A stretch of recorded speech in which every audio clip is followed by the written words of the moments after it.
একটি ছোট্ট গ্রামে বাস করত গরিব কিন্তু সৎ কাঠুরিয়া হরিদাস। তার সংসারে ছিল তার স্ত্রী কমলা আর ছোট ছেলে পাপাই। অভাব ছিল কিন্তু শান্তি ছিল।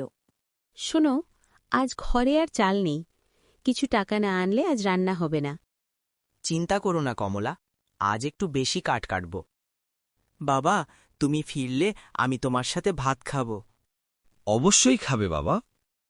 হরিদাস কুঠার কাঁধে নিয়ে বের হয়।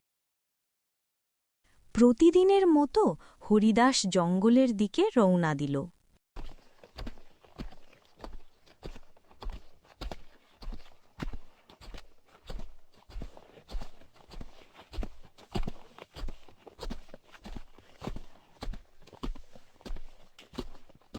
ভগবান, আজ যেন ভালো কাঠ পাই। এই গাছটা ভালো, আজ অনেক কাঠ পাওয়া যাবে।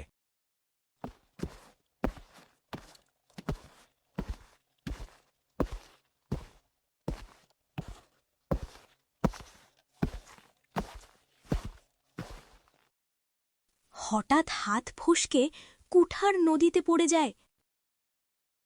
আহ, আমার কোঠায়! এটাই ছিল আমার সব। এখন আমি সংসার চালাবো কিভাবে? পানি জ্বলে ওঠে, আলো। মানুষ, তুমি কেন কাঁদছ? আমার কুঠার নদীতে পড়ে গেছে। আমি গরিব মানুষ, নতুন কুঠার কেনার সামর্থ্য নেই। দেবদূত সোনার কুঠার নিয়ে ওঠে। এটা কি তোমার কুঠার? না মহাশয়, এটা আমার না। এটা কি তোমার? না, এটাও আমার না। তাহলে এটা? হ্যাঁ, এটাই আমার।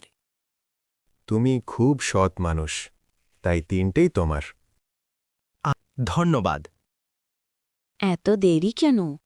আজ আমাদের ভাগ্য খুলে গেছে। সব ঘটনা বলে। আমরা কি আজ পেট ভরে খাব? হ্যাঁ বাবা। গোপাল সব শুনছে। আমিও কাল সোনা পাব। গোপাল নিজে কুঠার ফেলে। বাঁচাও, আমার কুঠার! দেবদূত আসে।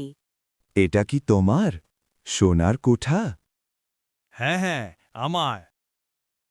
মিথ্যেবাদী, তুমি নিজের কুঠারও পাবে না। দেবদূত অদৃশ্য হয়ে যায়।